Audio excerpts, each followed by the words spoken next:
I'm Shelly Turner with the Builderall team.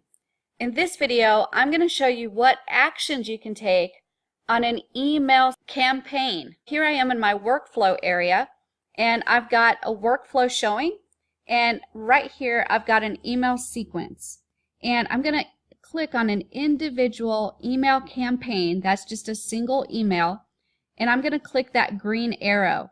And what that green arrow means is when this person opens this email, what can I do? So I'm going to click that green arrow to see what I can do. So if they open this email, I can move the user to a different list. If they open the email, I can also copy the user to another list.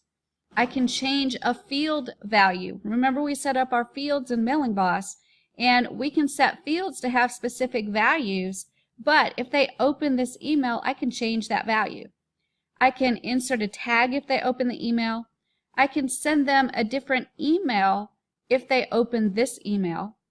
And I can set up an action if they click a link inside this email.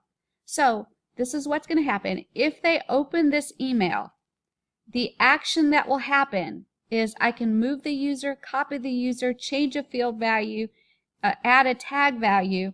I can send them a different email, or I can set an action if they click a link inside the email.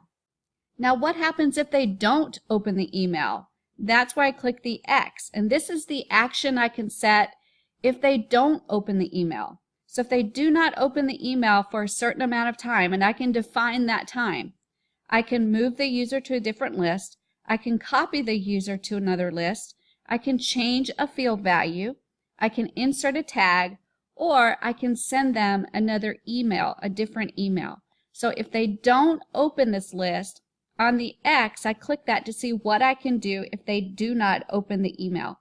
So those are all the actions I can do on an email in workflows in Mailing Boss.